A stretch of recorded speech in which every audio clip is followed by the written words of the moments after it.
And that's like the first time that I saw you. I was going through their Instagram. I saw you, and I even commented on it because you had the black wife beater on, and I was like, "Hey, looking like Dane Cook or whatever," and you laughed at it. But I wish that police would treat unarmed black dudes the way I treat trans people. Every single time I meet a trans person, I'm like, okay, let's all relax. Nobody wants to lose their job.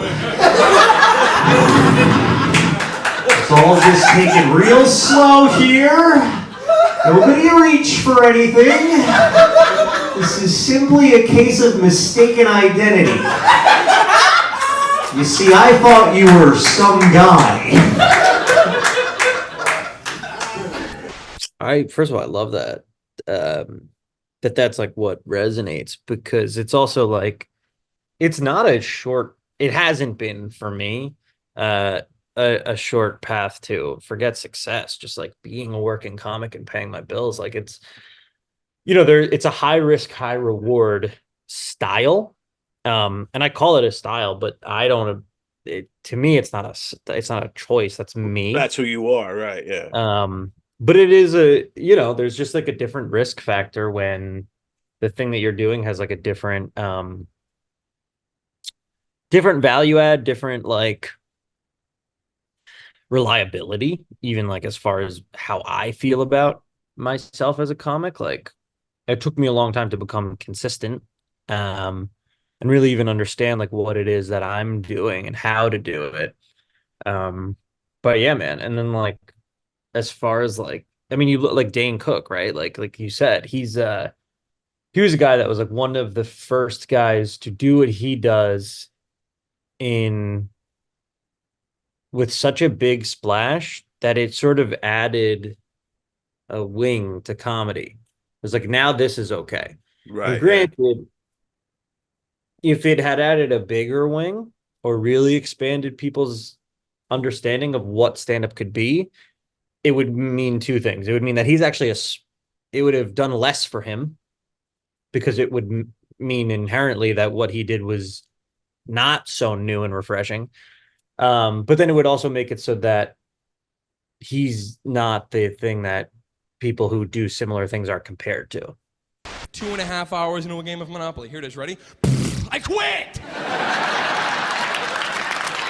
It's 4 in the morning, Grandma. You win! I'm sitting on Baltic with crap. Don't touch me, Grandpa. She's cheating.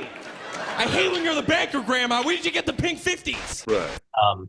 I'm actually wearing a black tank top, which is what he wears in his Comedy Central Presents, which I think is why like 100,000 people commented that on that video. Was that a deliberate move, or did you just? Oh shit! I'm No, I wearing. literally wear tank tops on stage That's freaking awesome, man.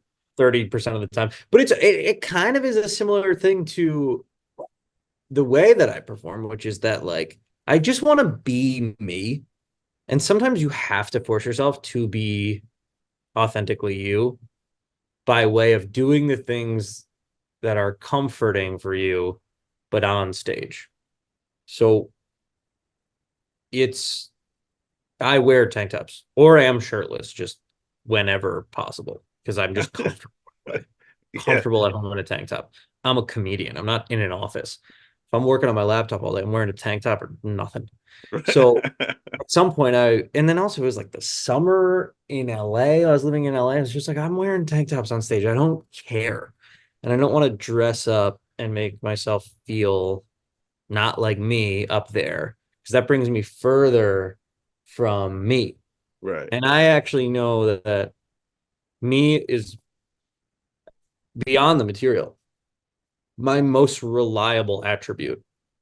More often than not, especially now, the way that I perform is I go up and I talk.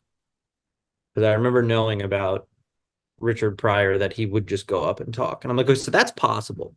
If I go meet my friends for lunch, at someone I'm just going to talk and I'll make them laugh. So I need to be able to do that on stage in the highest of um circumstance. Like I need to be able to do that at the Comedy Cellar, and I need to be, and that's when I really started to do well, is to just trust myself and like within that trust, be daring and just fucking go for it. Yeah. And then like growth, and that just kind of is like holistic for me. what I'm wearing, what I talk about, all that is holistic. Go to Jersey and see like two Italian dudes outside of a deli just using their whole body. Fuck, kidding me, dude? They're like trying to dodge each other's arguments. You out of your fucking mind, bro? What the fuck are you talking about? Are you fucking kidding me, dude? There's no fucking chance, dude. Not a fucking chance. Were you influenced by Dane Cook at all, or do you know? Oh, 'Cause I yeah, think he man. was a juggernaut. I love Dane Cook. I interviewed him back in the day, just before he really exploded. I've seen him a few times in stadiums. I feel like guys like that sometimes, if you skyrocket too fast or hit a certain market too soon or whatever, I think, that's what could happen with in Dane's case. He kind of shot up and then, you know, just came down hard. But I think he's a great comedian, and anybody like, people who hated him in those days hated him because he was so good, and I he think would so. just kill. Yeah. So what's I your think thoughts so. on? Yeah. I've always loved Dane, man. He was one of my all-time favorite entertainer, artist, comedian, whatever, is Jim Carrey. That's who I idolized Oh from, yeah. you know, the first time I saw a movie. And then Eddie Murphy and Mike Myers, anybody I was watching on like VHS as a kid, Right. even outside of stand up. But I remember seeing Jim Carrey stand up very young. But then when I was 11, 12, whatever age it was, and like Dane Cook MP3s were making a splash, Yeah. I had heard Dane before I'd ever seen Dane.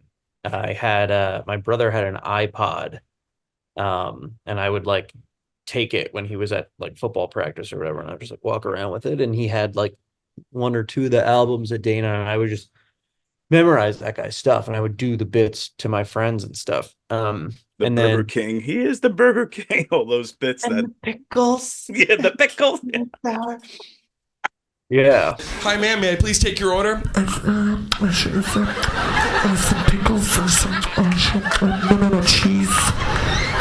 Extra cheese pickles. Sure. What do you want? What do you want? I said bun seeds, no bun seeds. What do you want? What? No. Yes, no, cheese. Extra pickles. And then I saw his presents, which, like made a huge impression on me. Probably one of the best presents ever. I think it's definitely It's top the 10. it's the Yeah. best Comedy Central presents, I think. I Yeah, mean, I would say it's definitely up there. but yeah, so I always love that dude's stuff.